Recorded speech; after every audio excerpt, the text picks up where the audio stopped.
Well, I'm a traditional therapist.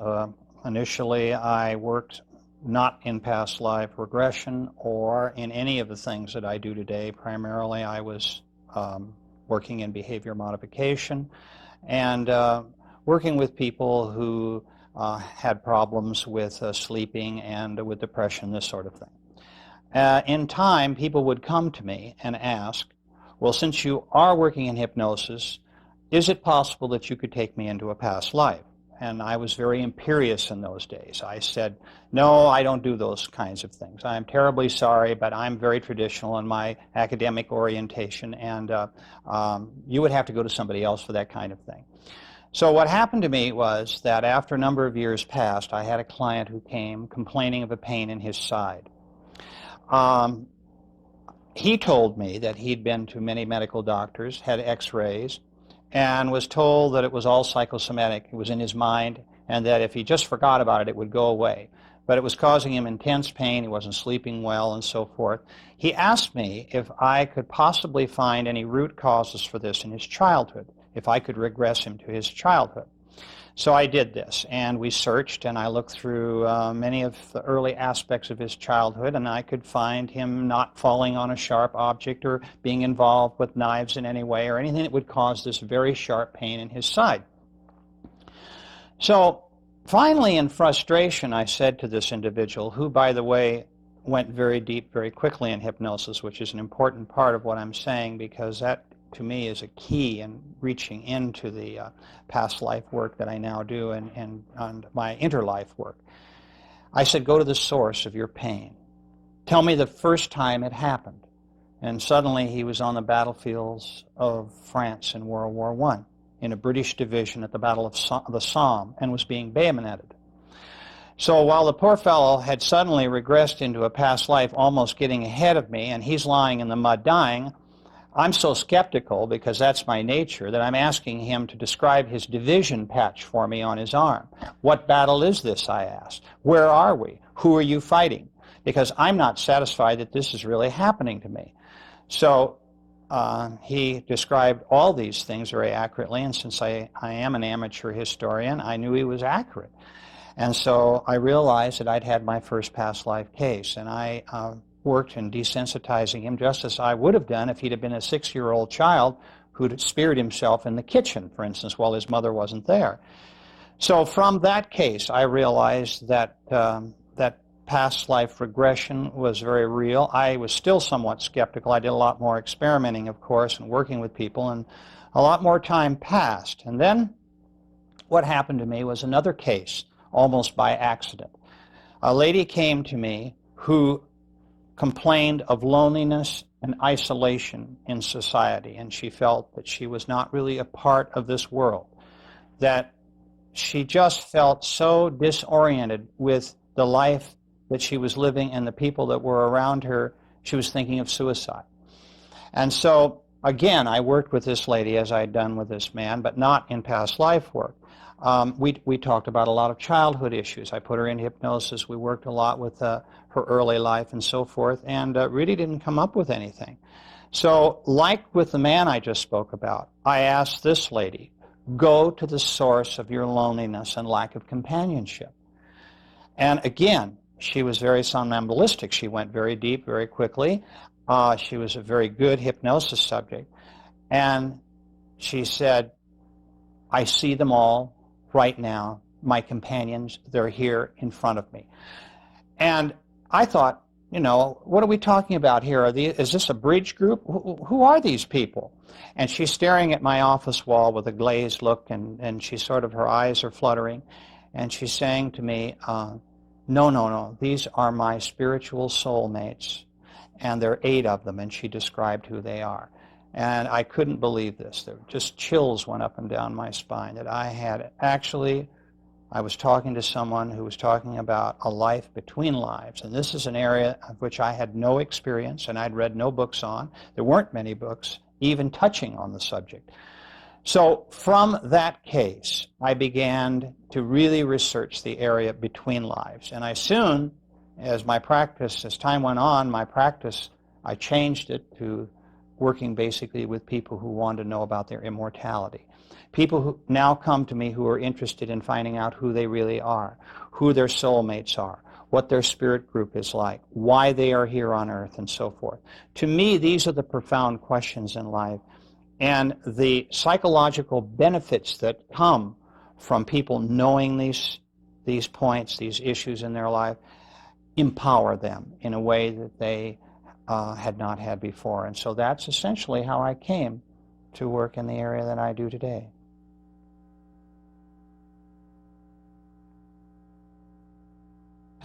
You've got two types of people: those that understand hypnosis and the power of hypnosis and realize that it's for real. The AMA, I might add, has accepted hypnosis as a medical tool since 1958, which is rather late considering how long it's been around.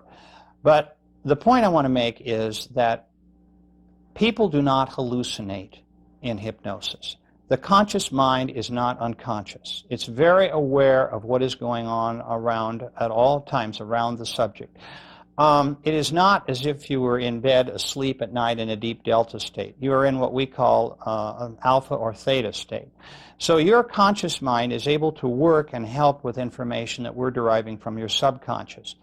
And so hypnosis really, in terms of whether you want to believe in hypnosis or not, depends on your willingness to accept self-reports as data. And essentially, it's not like physics where we have formulas. In terms of scientific proof, one could argue that's not possible. All I can tell you is that I was a skeptic at first about the whole process of past life regression and working in the life between lives. And what convinced me that it was real and that my patients were telling me everything that had actually happened to them in the past was their consistency of their reports. It didn't matter whether someone came to me who was deeply religious or an atheist or any philosophical persuasion in between. Once I had them in deep hypnosis, they all told me the same thing about the spirit world and about their life between lives.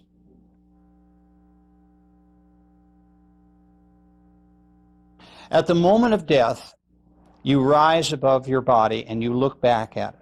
Now, there have been a lot of near-death experience reports. There have been books written about near-death experiences, and certainly people who have gone through this have appeared on television and radio and have described to the public in many forums how they felt and what they experienced. But you have to keep in mind that in a near-death experience, we're talking about someone who is clinically dead only for a few minutes, so they wouldn't be around to tell what they experienced.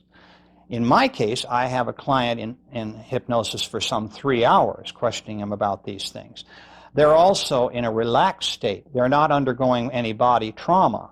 So they're able to tell me in a very clear and forthright way everything that happened to them. Now, let me explain that there are two types of souls. There are the more advanced type and there are the beginner type souls. There are really a few more types, but I'll just talk about these, essentially. The beginner soul, that is, the person who has not lived all that many lives, sometimes has difficulty separating from their body. And not that they're not released at the moment of death, but they hang around. They want to go to their funerals, and we're so vain. You know, these people will describe how they want to find out who's coming to their funeral, who's bringing flowers, how much respect is their body being shown, you know, being cremated or being put into the ground or what have you.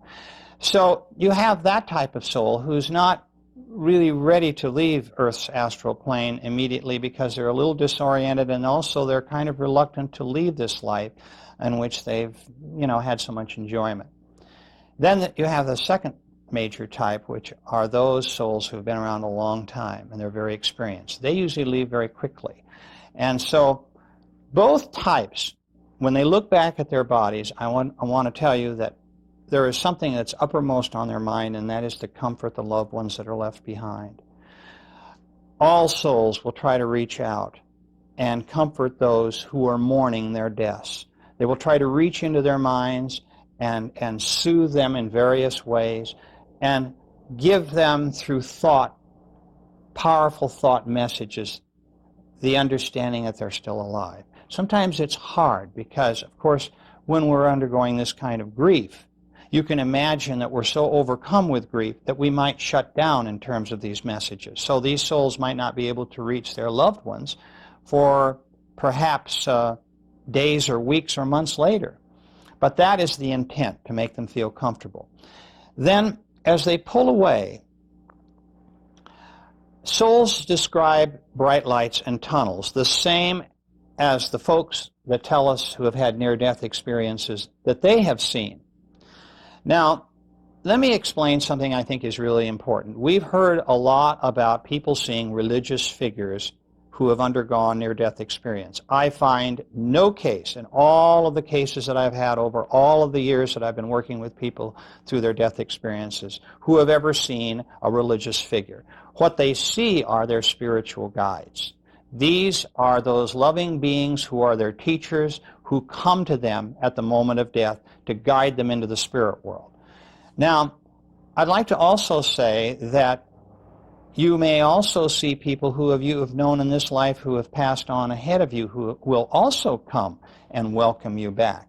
And this, too, is a very wonderful experience. For instance, people will see their mothers, for example, or a best friend who may have died in front of them, or a brother or sister, this sort of thing. And it's a very ennobling and beautiful experience for them.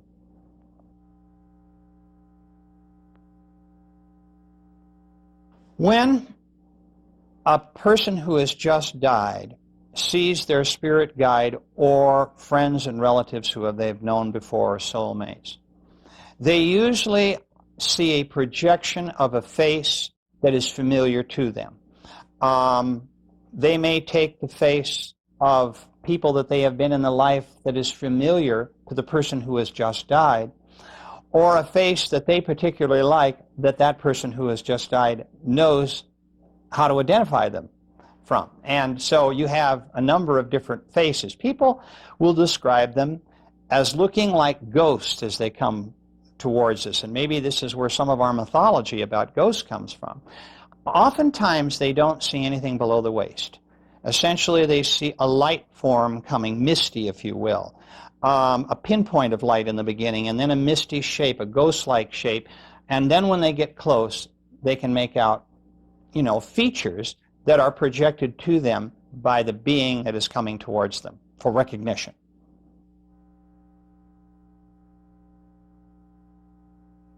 No one that I have ever put in hypnosis has ever seen any demonic figures or hell of any kind.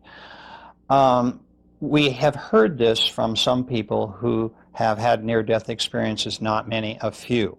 My feeling of that is that those folks who claim that they could hear screaming, demons dragging them before a tribunal of some kind for a judgment and so forth, and all these things that are very religious in overtones in terms of fostering fear, are simply not in the minds of my clients. When someone with a near-death experience says that they thought that's what they experienced, my feeling is that their conscious mind is coming into this in terms of preconditioning. Because remember, these people are not in hypnosis. They've just been hit by a car, or they're on an operating table bleeding to death. There's all sorts of things going on in their physical bodies in the case of trauma. And so what has happened here, in my view, is that their conscious mind is on overload, and all of those fears and anxieties that they have had in their walking around state about life after death is coming back to haunt them. They are not describing what really exists in terms of being taken in front of demons and being punished and so forth. Their bright lights and tunnels are real, but when they start getting into a lot of the things that concern them in terms of their conscious fears, I suspect preconditioning. My clients tell me that the spirit world is a place of love, forgiveness, and kindness. That regardless of what they have done on earth in terms of wrongdoing, if we could use evil and wrongdoing here as perhaps the reasons why someone might be sent into an area that maybe looks like hell, this just doesn't happen according to my clients. They are taken, in fact, to an area of isolation where they are given orientation sessions in terms of what it is that they did and why they did it. There's some energy reshaping going on. I explain in the book, Journey of Souls, about this process. And I just would like to say that these people generally who have committed evil, will probably, of their own volition, come back as victims in their next lives. They will volunteer for those assignments. So, no, the spirit world is not a place of terror and fear.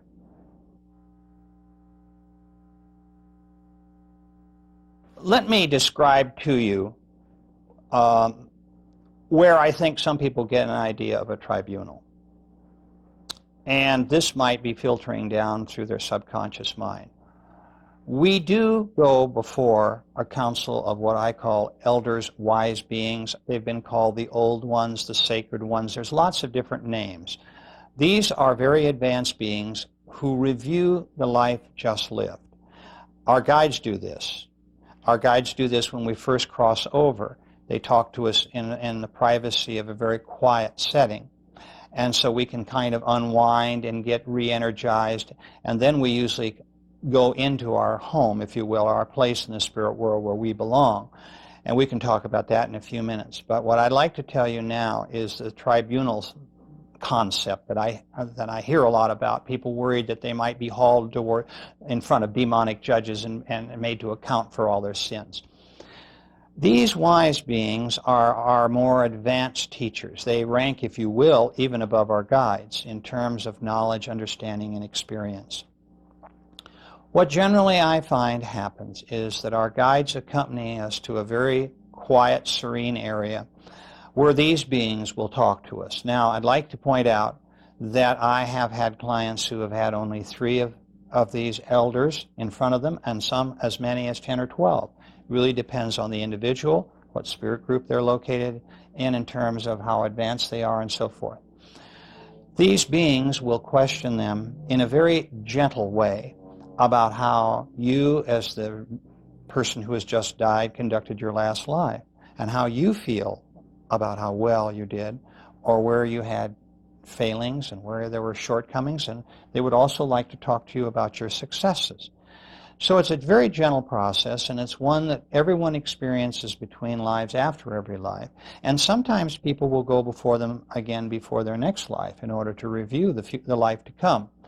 But essentially what they are very wise, understanding beings who will really review with us where we made our mistakes and how we can do better in our next life. This idea of very old souls and very young souls can be confusing. And let me explain why. You might be an old soul in the sense that you've been around since the Stone Age, but you might not have learned your lessons very well or very quickly. So you might be maybe going from a beginner to an intermediate as opposed to a more advanced soul, simply because you need more time and more lives to do the work that you need to do. I've had other people who have had souls that have progressed very rapidly. I had one lady who in 4,000 years of incarnations on Earth, which is not a long time, moved from the beginner level up to almost intermediate, which is very, very fast. So the reason that I can tell this is by the auras they project in the spirit world, and usually these colors have really no relation to the auras that people who have that ability on Earth can see around us. And from the colors of their energy, I can determine the advancement of the soul. This took a long, long time to discover this and all the other things that we're talking about today. I had to piece together this puzzle. It did not all come to me in a rush with that lady I spoke about earlier, who was my first case in Life Between Lives. I had to work very hard because people don't volunteer information. In order to get the information that I have written about, it took many, many years. And I'd just like to say, too, that I tried to keep my work unbiased. And when I talk to you about people like guides and the council and so forth, I ask people, what do you see? Not, do you see so-and-so? So that regardless of how many cases have gone before the client I'm working with now, the material seems fresh to them. I ask open-ended questions so that they will come to me with the answers that they're going to frame in their own minds. And one of them is, as I said, that's a very important one, is what we've just talked about, is their counsel, because they really do want to talk to me about these beings and what they mean to them.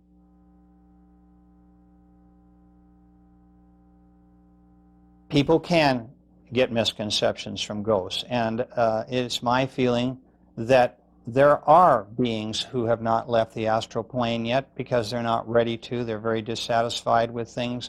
Maybe they were murdered. They want to find vengeance and so forth. They're not forced into the spirit world.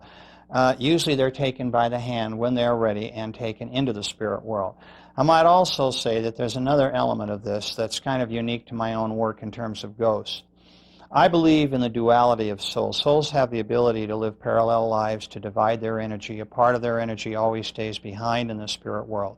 So you could have a ghost with an energy particle who is still on Earth but have the same holographic image, if you will, of that soul's ego in the spirit world at the same time.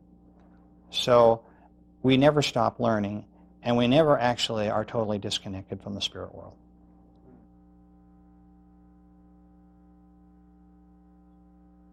Soul groups are one of the most interesting aspects of my work. The reason for this is that people who I take into their soul group are able to tell me their level of advancement based on how the others are doing in their group as well as themselves. This gives me a much broader perspective as to where this individual is in terms of development. There are in every soul group a variety of personalities. You have courageous souls, you have meek souls, you have passive souls, you have souls who are very unselfish, those that are a bit more self-centered.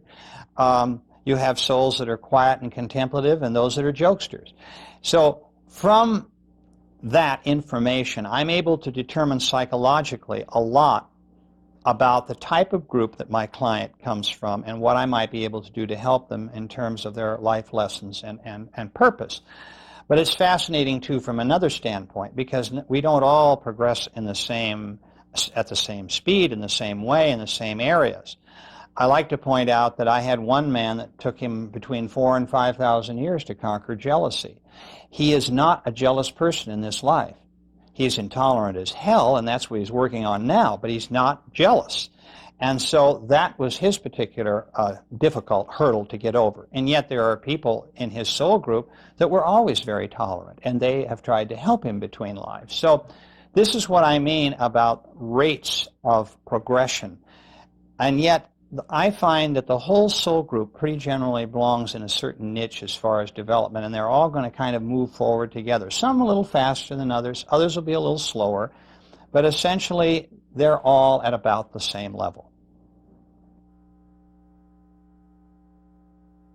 Essentially, in the beginning of our many, many existences, it's about learning lessons. It's about improving, understanding where we are in terms of our development and where we need to go. And the reason that that's such an important question is that many, many people that I work with incarnate on other worlds and are in other dimensions besides Earth. Earth has a particular difficulty in that we have amnesia. Our human minds set up an amnesic block when we come into this world so that we, in fact, don't have any knowledge that we can recall readily about the spirit world or our spirit guides. Interestingly enough, it's not so true with young children. You see a little boy or girl playing in a sandbox, 1 year old, 2 years old, and they're having these imaginary playmates, which may not be so imaginary. But by the time they're in the first grade in school, we've pretty much knocked all that out of them, and so, you know, that amnesic block is pretty much set. And so they don't remember themselves as spirits, and they don't remember their friends in the spirit world as spirits. But what's interesting is that it is a planet, Earth is, of self-discovery. The idea is that by not knowing the answers to the test questions before you come in, you solve these problems yourself in your own way, in your own time, and in your own environment, and in your own body. Not to say that we don't have genetic problems. There are those who select bodies who do have problems with aggressive behavior. Maybe they have a chemical imbalance that causes other behavioral problems that they need to overcome in order to achieve the lessons for which they came through to accomplish on Earth. And I'd like to point out that it's by design.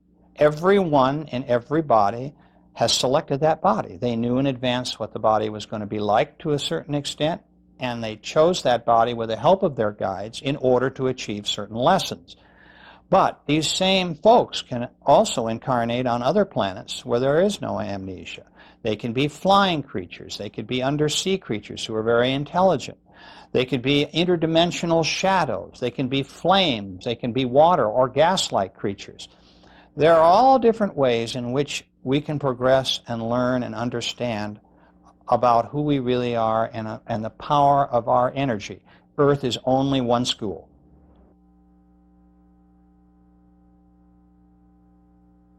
For me, it's difficult to say the word God because, to be quite frank with you, I came into this as an atheist. I did not believe in God.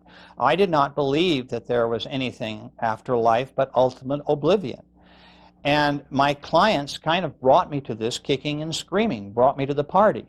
And it was only after years of work with them and the consistency of the reports and knowing what I do about hypnosis and doing the work and research myself that has finally brought me to the point today where I can say that I believe in a power greater than myself, a source for all life and all intelligence. So the concept of all this incarnation is to arrive at that state of perfection where we can rejoin, if you will, that source from whence we came.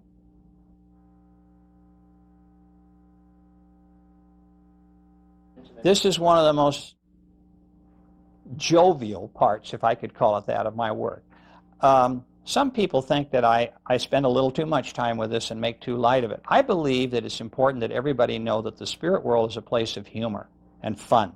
It is not all business. It is not all the kinds of things I describe in some of my chapters about energy work, creation work, learning to cope with our lessons in classroom type situations. There's a lot of that. But we also have R&R, rest and recreation. And I've had many clients tell me about playing games. Some of the games I hear are like Red Rover, where sides will line up opposite each other and come crashing together as balls of energy in order to unite and blend their intelligent energy. And it's kind of like playing bumper cars. Others will talk about a dodgeball game where they will throw bolts of energy at each other, or playing tag, these kinds of things. And there's a lot more esoteric type games where they can go to other worlds where there is no human life, for example, and frolic, if you will, on that world as spirits who are not there to learn lessons but to simply have fun with each other. And they play.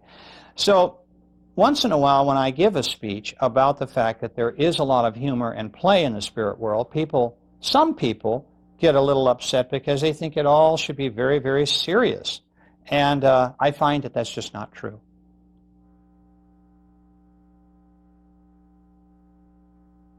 What is interesting about talking to people who have incarnated on other worlds is that there is a similarity here. Now, it may be that those people who come to Earth also like to go to certain other worlds because what it is that appeals to them about Earth may also be appealing in terms of another kind of environment that's rather similar. For instance, when I'm talking to large audiences, I ask in the audience how many people in this audience have had dreams where they could fly.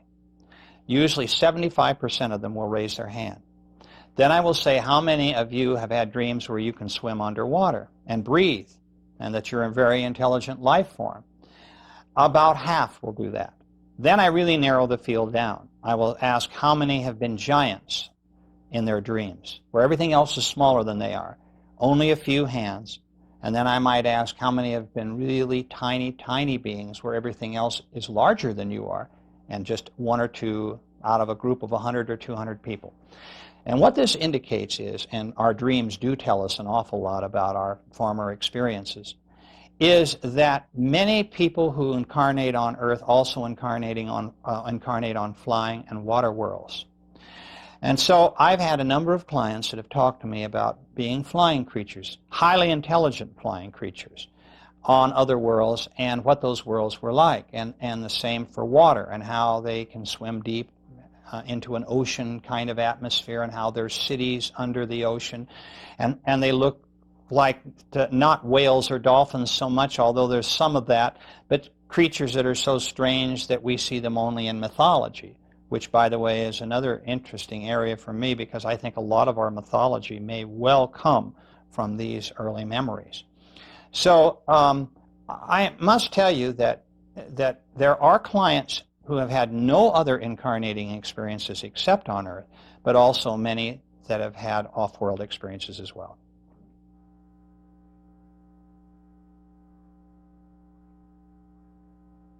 When we dream, generally, my way of describing dreams is generally in three categories. We can cleanse our minds at the end of every day. It's kind of a cleaning house where we vent a lot of the things that have gone on, and a lot of it is kind of like everything's short-circuited up there. We've all had dreams which seem like just utter nonsense if we wake up in the morning and wonder what they were all about, or if we wake up in the middle of the night and they've just happened and we don't make any sense of them. We also have those dreams which are problem-solving dreams. We go to bed with a specific problem, and somehow in the morning we wake up and our answer is beginning to formulate.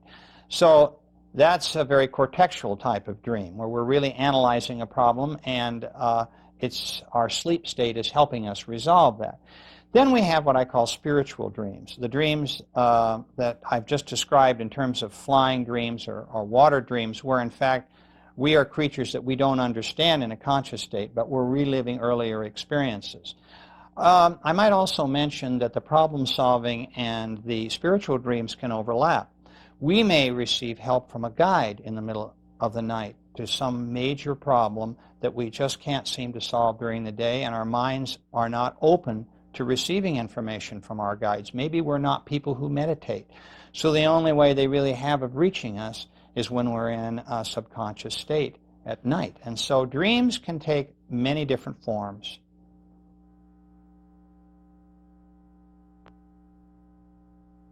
Future lives is an area that I do get into occasionally. Some of my colleagues enjoy working a lot with progression. That's the difference. It's progression instead of regression. And I've heard some interesting, I've had people who have been on starships because they're seeing into the future. A lot of times, though, I don't like working in the future, even when a client is able to talk to me a little about it, because of the fact that I think from a karmic lesson standpoint, it's better that they not know what's coming up. I feel, again, a lot of importance really comes by our discovering and problem solving when the issue is right in front of us. So I'm a little hesitant to spend too much time with that, although I've had many clients who've talked to me, for instance, about the 21st, 22nd century, how overcrowded the next century is going to be on Earth, and how there's going to be a lot of air pollution, and how it's not going to be real easy living around here. In fact, it's made my wife and I come to the conclusion, I think we'll wait a century before we reincarnate together again. But I must tell you, too, that the fact of time often comes into this. People who ask me questions about whether it's possible to see into the future are suddenly confronted by this business of time, the past, present, and future, all being capsulized into one action. And this is confusing for them. It doesn't bother them so much when we talk about past lives and our current life. But when we get into the future, they begin to see that, in fact, all time there's not an absolute to time. It's not a chronology like it is on Earth. But, in fact, when we are in the spirit world, we're able to see into the future as well as the past. If we were not able to do this, we would not be able to select our bodies and to know a little bit about what's going to happen to us so that we, in fact, can make the determination that this body is going to be right for us. So, as of necessity, people have to come to this philosophic concept that, in fact, past, present, and future is all relative. There's been a lot of work done in recent years by people who are very scientifically oriented on this. A whole new field of quantum mechanics, where they believe that everything is electromagnetic light, energy, and that time is essentially motion and not chronology, has come into play, where people have had, I think, a greater understanding as quite possible that there is no real relevance to past, present, and future as far as chronology on Earth. It's difficult for us to accept this because we see the sun come up in the morning, go down at night, there's night and day, we age, we see everything changing around us, So for us, it's chronology. Time is very important as an absolute, but it's not true in the spirit world.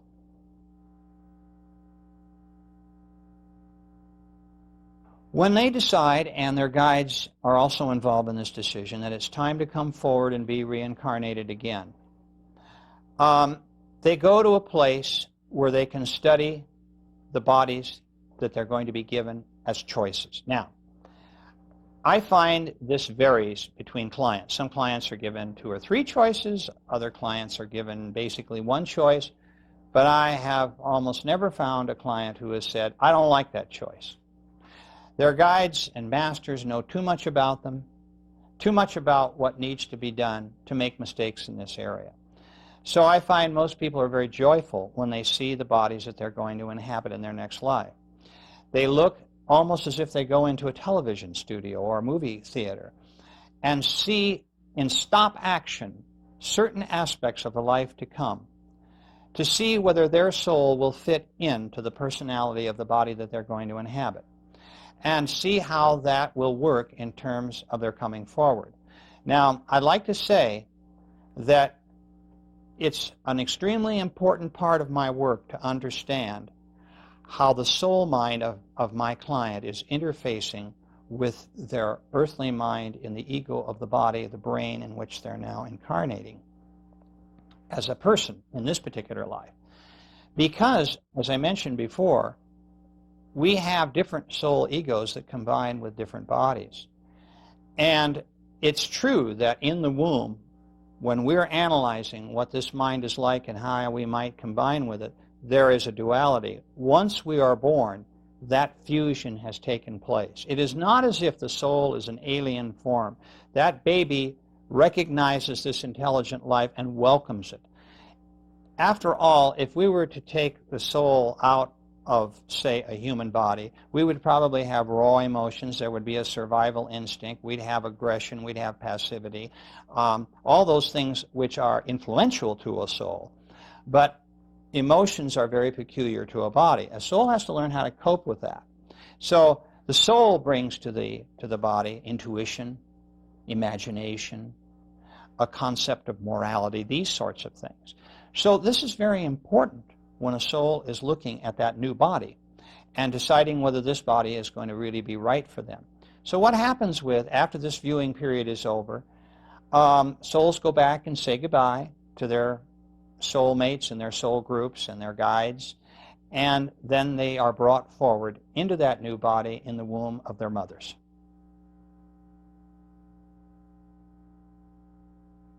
My clients describe death as something that is very, very beautiful for them. The trauma that has just gone before is pretty much wiped out at the moment of death. They rise out of their bodies, they realize that they're an immortal being. Oh my God, I'm not dead, is a statement I hear quite often. And they look back at their bodies, and of course, all of their memories of all of who they are as souls and all their past lives come crashing in, and they realize that this life they have just lived is transitory. Not that they can't feel sadness for the husband and wife who is at their bedside, for example, or a child. But souls don't feel sadness the same way human beings do, because they're immortal beings. They understand that they will soon be joined by these folks they've left behind. And I can tell you this, that most people feel 2 things. They feel freedom and they feel joy at the moment of death.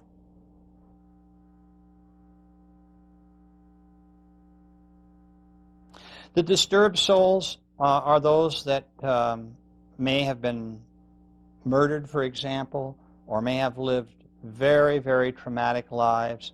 They're very unhappy. The soul, if you will, has been contaminated by the human body through all sorts of genetic, influences and environmental influences that has caused a very difficult life. Maybe also it's a young soul that has had a hard time coping with the particular difficulties of that mind, where a more advanced soul could get through it. There's all sorts of reasons for souls being disturbed in their bodies, and that's one of the primary ones.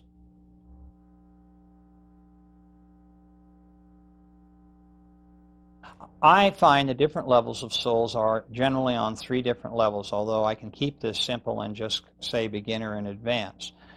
In my book, I describe them as beginner, intermediate, and advanced, and there are a couple of grades in between that, but that is a general category.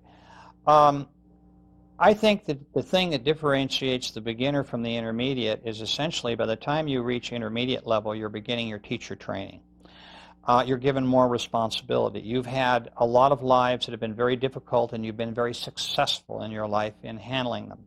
One of the primary things that our guides and teachers look at is how we have treated others in our life. What have we done for others as opposed to ourselves?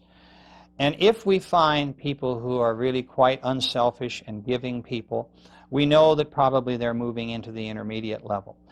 And from the intermediate level to the advanced level is the difference between a soul being kind of at the beginning stage of teaching to one that is a more advanced teacher. And those souls that are more advanced are into work that is very, very demanding. Many of them will have a number of people with whom they are teaching who are on Earth and on other planets. And it is also their responsibility in the spirit world to, if you will, run spirit groups as teachers and to conduct lessons and to work with individual souls on their own problems. So there's quite a difference between a beginner and an advanced soul.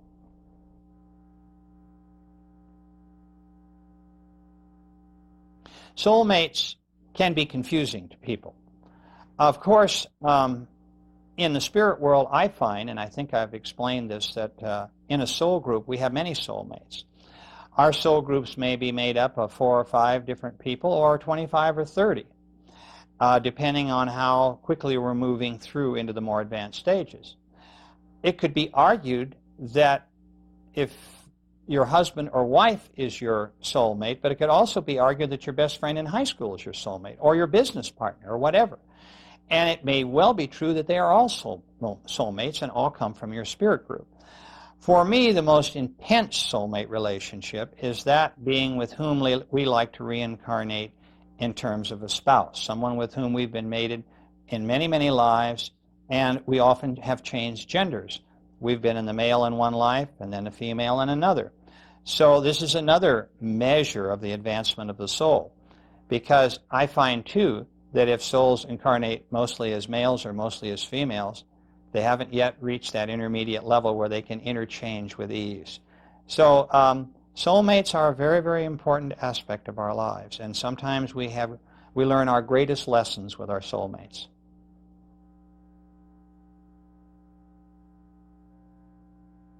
Well, orientation is that aspect of going into the spirit world where you review your last life. You review what it is that you did right and what you did wrong. Transition is when you move into the spirit world to your place where you live with your other souls who are your group. And there may be other groups that you can see around you. And finally, the last area is when you move forward. That is the time of rebirth and embarkation, if you will. When the time that you have spent between lives now is completed and you're ready to tackle the next life and the next body and go forward with the next lesson that will give you basically purpose.